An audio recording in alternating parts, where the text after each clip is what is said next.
एक कहानी सुनाता हूं कि द्वापर युग में चक्रवर्ती सम्राट युधिष्ठिर को अभिमान हो गया। अहंकार तो नहीं कह सकते हैं, लेकिन अभिमान हो गया कि वो महान शासक हैं, वो धर्मराज हैं। कहा जाता है कि भक्तों को अभिमान हो तो यह बात ईश्वर को अच्छा नहीं लगता, तो वो भक्तों का अभिमान जरूर खत्म करते हैं और दुश्मनों का नाश करते हैं। जब कृष्ण भगवान के ही अवतार थे, उन्हें पता लगा तो उन्होंने एक लीला रची और वो कहानी यह है कि एक ब्राह्मण चोरी के अपराध में युधिष्ठिर की सभा में लाया गया और चोरी के लिए हाथ काटने की सजा थी। वही ब्राह्मणों के लिए नियम यह था कि ब्राह्मणों के हाथ नहीं काटे जा सकते, शारीरिक दंड नहीं दिया जा सकता। अब युधिष्ठिर को समझ में नहीं आया कि चोरी की सजा भी देनी है और ब्राह्मणों के लिए यह सजा अनुमत नहीं है। उन्होंने कृष्ण से पूछा, कृष्ण की ही तो ये लीला थी। तो कृष्ण ने कहा, भाई मुझे तो नहीं पता है इसका उत्तर, लेकिन एक राजा बलि हैं जो माना जाता है कि त्रिलोक में सबसे ज्ञानी व्यक्ति हैं और वो अपने लोक सुत लोक में रहते हैं, राजा बलि के पास चलते हैं, वो शायद आपके सवाल का या आपकी दुविधा का उत्तर दे। अब कृष्ण युधिष्ठिर के साथ राजा बलि की दुनिया, जो सुतलोक कहा जाता है, वो जमीन के नीचे है, वहां पहुंचे तो राजा बलि ने सारे देवताओं को हराया था और सारा विजय प्राप्त किया था। तो इसलिए उन्हें अवतार दिया था भगवान विष्णु ने कि मैं हर समय तुम्हारे साथ रहूंगा। तो भगवान विष्णु का एक अवतार द्वारपाल के रूप में राजा बलि के यहां रह रहे थे और विष्णु के एक अवतार कृष्ण थे।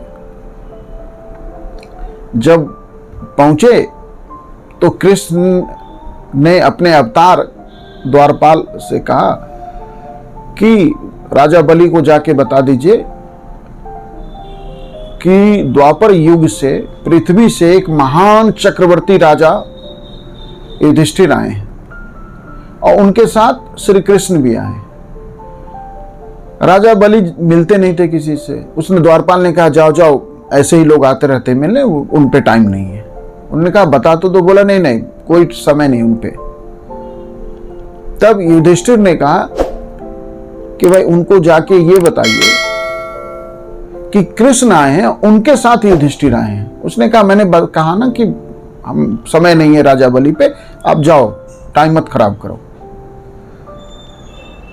कृष्ण चाहते थे कि राजा बलि उनका यह भी अवतार रूप देख ले और जो उनका द्वारपाल अवतार था वो तो सारी बातें समझ ही रहा था। तो उन्होंने कहा कि जाओ आप राजा बलि से ये कहो कि गोपाल आए हैं द्वापर से, क्योंकि गोपाल रूप का दर्शन राजा बलि ने अभी नहीं किया था। विष्णु का ही एक रूप मैं भी हूं और गोपाल के साथ में युधिष्ठिर आए हैं। द्वारपाल जो भगवान विष्णु के अवतार था वह भी समझ गया कि वह गोपाल आए हैं क्यों कह रहे हैं। वो चाहते हैं कि राजा बलि गोपाल रूप भी देख ले।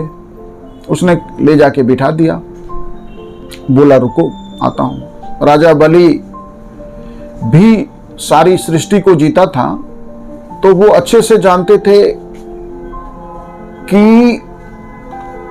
ये कौन है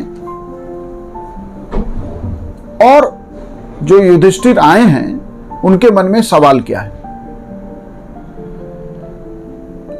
अब राजा बलि जहां बिठाए गए उस बीच में पर्दे पे ही पर्दे थे, माने एक के बाद पर्दे, एक के बाद एक पर्दे थे। और कई पर्दों के पीछे से आवाज आई कि गोपाल, आपका स्वागत है, और चक्रवर्ती सम्राट युधिष्ठिर, आपका भी स्वागत है। अब आप बताइए क्या दुविधा है और क्यों मिलना चाहते हैं? युधिष्ठिर ने कहा कि मैं पहले आपको देख तो लूं, ये आपके और मेरे बीच में पर्दे ही पर्दे हैं।